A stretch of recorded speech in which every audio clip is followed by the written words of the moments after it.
I think one very helpful skill to have as a CTO, you gotta be really at home in chaos. User demand spiked. Governments all of a sudden had very concrete ideas what you need to do. The business has very strong ideas of where to handle the growth. The platforms have not been built. How do you scale a platform during this crisis time? It was very interesting. So hi, my name's Ben. I lead engineering for Delivery Hero. Delivery Hero is one of the world's leading food delivery and quick commerce platforms, serving billions of orders every year in 72 countries in the world. I lead all of engineering, and we're quite a lot of engineers around the world. So my job is basically ensuring that we're building the right things for our customers the foreseeable future, like 2-3 years down the road. My mother always says, it's lucky that I'm curious because my impatience will just not allow me to give up on things very easily. So I'm starting digging more and I want to know more. I am fascinated by hard things. The harder, the better. I'm very stubborn, so I usually don't take a no. So when someone tells me, you can't, my initial answer to it is watch me.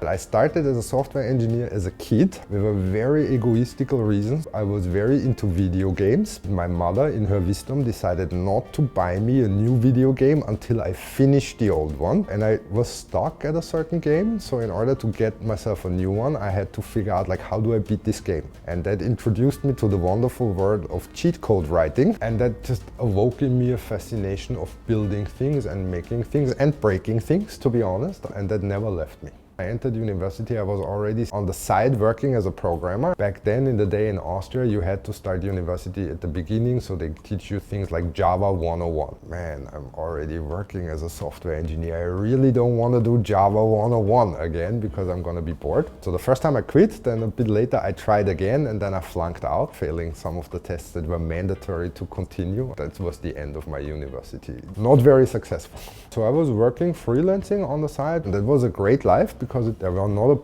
a lot of people doing what I could do, so I made quite an okay amount of money for my age, and I would probably have done this for much longer if not my mother would have one time said you need a job, right? You cannot work like this forever. And I'm like, do I have to? And she insisted, so I started to work in my first company. So I was working for a company in Austria called Global Blue. So we introduced a lot of products that today in the industry of tax-free refund and tax-free shopping are common, but they really weren't when I joined there. And so we built a lot of them for the first time. All of a sudden, the VP of engineering back then moved to Singapore. And he asked me Ben, do you want to come along and help me build the Singapore engineering team? I'm like, well, why not? And then simply moved on through various phases. So I became a senior engineer, a principal engineer, tried management once, hated it, went back to becoming a principal engineer and swore myself, I will never manage people again in my life. Walking into a team environment where trust is lacking is, I think, the hardest one to solve because it will take a long time and you can't screw it up, right? If you make one mistake there, you're back to zero.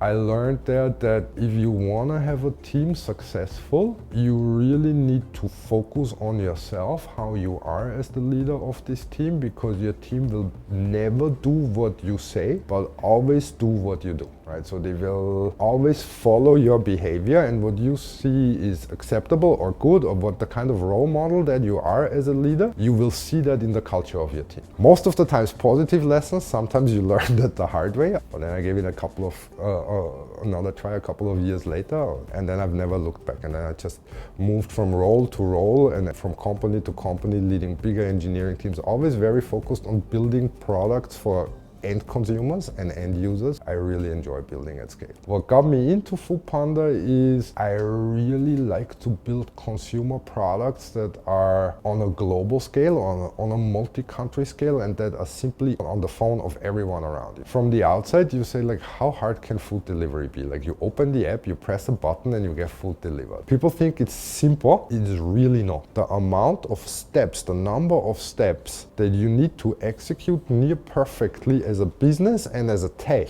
in order to guarantee that the customer gets their food in 25, 30, 35 minutes. It's insane. Literally hundreds of steps that fire in parallel and in sequence that need to be coordinated with each other with very little room for error, because one tiny mistake, the customer gets their food 10 minutes late, which in e-commerce terms is nothing. Whoever delivers 10 minutes earlier or not, who cares? But if you're a hungry person, 10 minutes feel like a million years. Hungry people are not patient people in general. Now I'm loving this part of the industry the most, that you can see tiny changes have this almost butterfly effect through your entire delivery chain, both good or bad. As long as you're out the industry, you really don't see it so much.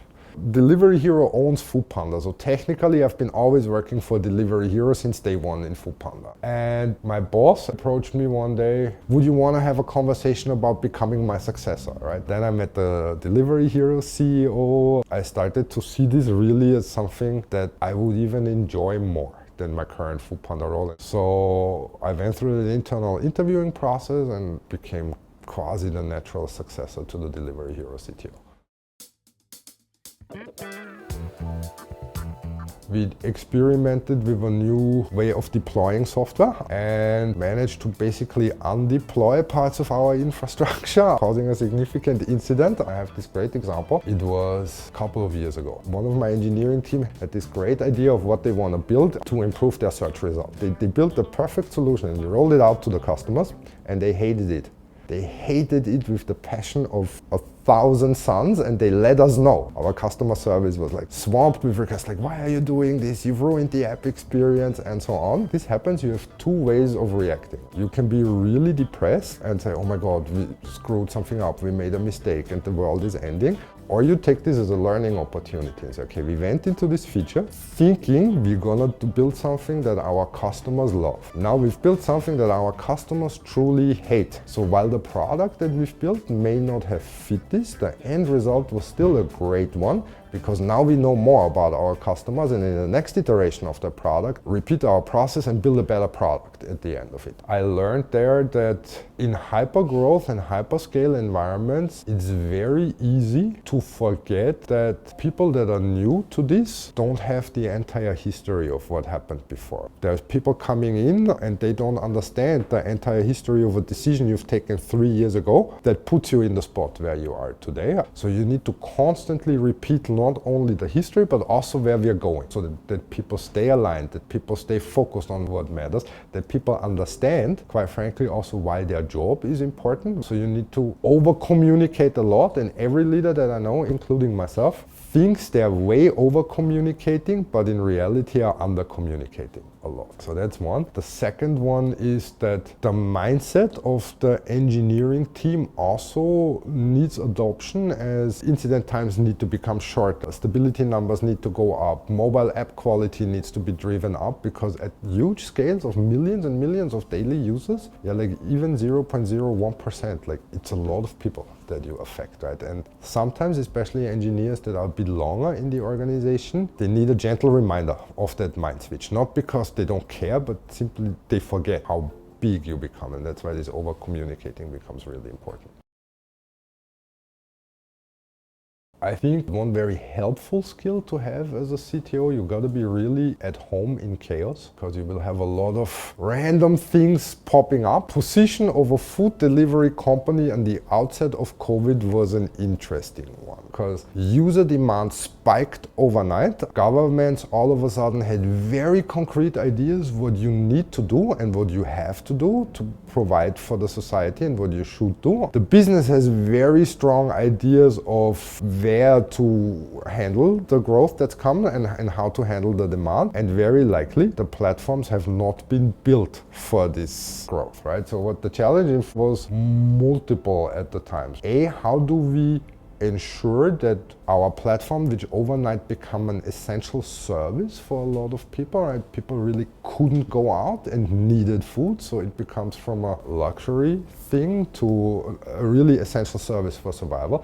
That completely also changes the game on reliability, right? You cannot be down then all of a sudden, while at the same time accepting the fact that we now have a growth in usage for which the platform was not built. So the first couple of months in Foodpanda, the main mission was, okay, let's make sure that we keep that service up and running, right? Even if it's a bit rough around the edges, and let's make sure that we deliver the things in the time that we need them where it's most critical, right? And let's ensure that whatever curveball comes from the side, like for example, one government deciding starting tomorrow you don't accept cash payments anymore, only electronic payments. Like, okay, tomorrow is a bit short in terms of implementing something, right? So simply handling with all of this. So the first couple months were chaotic. The second one, how to deal with technical debt. Technical debt being either architectural legacy or core qualities or whatnot that you need to fix, is I try to teach people to look at it from the angle of what happens if you don't fix it, right?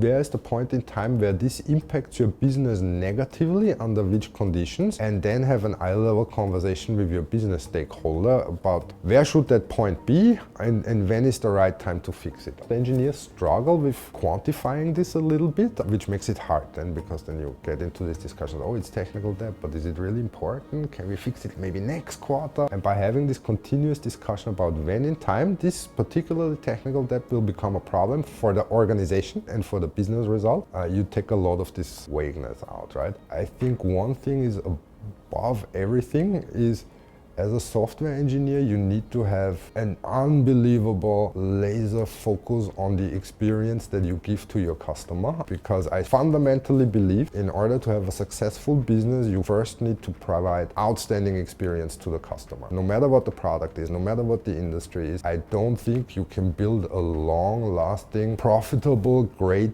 business without taking care of the experience of your customer first. Sometimes our engineers forget that a little bit in the heat of timelines and complex requirements or unclear even situations that you're in, tends to jump into troubleshooting mode before you've really understood what the trouble is. I mean, it's our job as engineering leaders to always bring them back and say, okay, what problem are we trying to solve for the customer here? Let's figure out really what the problem is first, and then think about how we'll solve it. And sometimes we tend to skip the clear definition of the what's the problem and start with the how we're gonna solve it, and I think that's dangerous. Be very open-minded and just be very positive and try a lot of things. So in my almost 20 years of managing people in various sizes, that very often think, can we succeed outside of our country? My experience with everyone who tried is yes. Don't give in to that almost imposter kind of syndrome that asks you, like, am I good enough to succeed in the outside world? Because I can guarantee you from my personal experience, yes, you are. And there's not even a question of a doubt around that.